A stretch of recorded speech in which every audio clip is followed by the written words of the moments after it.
جی السلام علیکم ورحمۃ اللہ وبرکاتہ ناظرین، یہ ہے وہ ویڈیو جس میں شکور بھائی چشمے والے نے جب ملاقات کی ہے ٹرمپ سے تو بہت تکلیف ہوئی ہے ملاؤں حضرات کو، مگر یہ جانتے نہیں ہیں کہ جب نبی کریم صلی اللہ علیہ وآلہ وسلم کو مکہ والوں نے انتہا سے زیادہ دکھ دیے، اور جس دن آپ مکہ کے سرزمین کو چھوڑ کر جا رہے تھے تو آپ نے صلی اللہ علیہ وسلم نے ایک وفد نجاشی کے پاس بھیجا، اور نجاشی جو ہے وہ ایک عیسائی بادشاہ تھا، مگر وہ رحم دل تھا اور انصاف پسند تھا،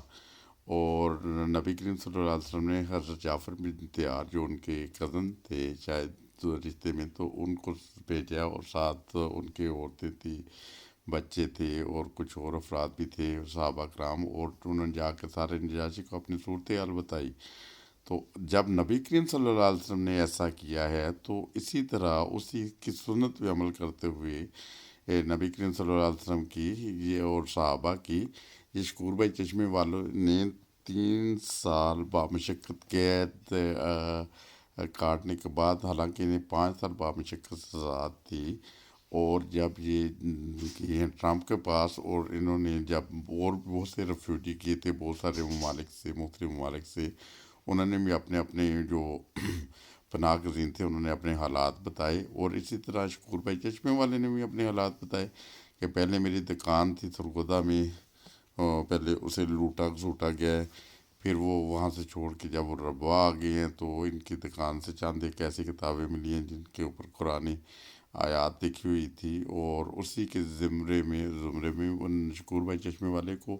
قید بامشقت سزائی گئی۔ اور یہ دیکھیں یہ 84-85 سال کے یہ بوڑھے ہیں، بزرگ ہیں، اور یہ مولانا اشرفی صاحب اس ویڈیو میں بہت زیادہ وہ بڑھ چڑھ کے بول رہے تھے، اور یہ اسلام سکھانے والے ہیں۔ اور میں ان مولانا اشرفی صاحب کے بارے میں بتاتا چلوں کہ نبی کریم صلی اللہ علیہ وسلم نے فرمایا تھا کہ 14ویں صدی کے علماء اس روئے زمین کی بدترین مخلوق میں سے ہوں گے، اور یہ ان کے کردار سے ظاہر ہوتا ہے کہ جب پچھلے دنوں میں بہت دفعہ یہ شراب کے نشے میں دھت، کبھی ٹیلی ویژن پہ آ کے پروگرام کر رہے ہوتے ہیں، کبھی ان کی گاڑی سے شراب کی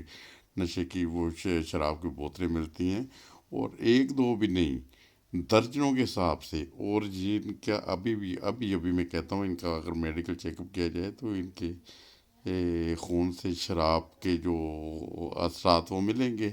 اور یہ لوگوں کو اسلام سکھائیں گے۔ حالانکہ نبی کریم صلی اللہ علیہ وسلم نے تو آج سے 1400 سال پہلے شراب کو حرام قرار دے دیا ہے، اور یہ ایسے حرام اور ملا ہیں آج کے کہ وہ شراب بھی پیتے ہیں۔ اور میں کل پرسوں واٹس ایپ کے اوپر ہی دیکھ رہا تھا، ادھر وہ کوئی ایک ملا ہے، اس سے سینکڑوں بچوں کے ساتھ زیادتی کی ہے، عورتوں کے ساتھ زیادتی کی ہے، اس کے بعد پھر مسلمان، اور جو ایک احمدی ہے جو نمازیں پڑھتا ہے، جو قرآن کریم کی تلاوت کرتا ہے، جو وہ ہر ایک نیک اچھا کام کرنے کی کوشش کرتا ہے، نبی کریم صلی اللہ علیہ وسلم کی سنت کے اوپر عمل کرنے کی کوشش کرتا ہے، قرآن کریم کی تلاوت کرتا ہے، ان کو یہی بدو جو ہے یہ کافر کہتے ہیں۔ اور یہ ان کی صورتحال ہے، ان کو یہ اسلام کی خاک تعلیم دیں گے۔ ایک وہ نوجوان تھا نا، وہ کہیں تبلیغ کی غرض سے جانے لگا، اس سے اپنے علاقے کے جو بزرگ تھے، جو اس علاقے کے یا شہر کے جو بزرگ تھے، انہیں جا کہنے لگا کہ بزرگوں میں تبلیغ کی غرض سے جا رہا ہوں تو میرے لیے دعا کرنا۔ تو ان بزرگوں نے بہت پیاری بات کہی، انہوں نے کہا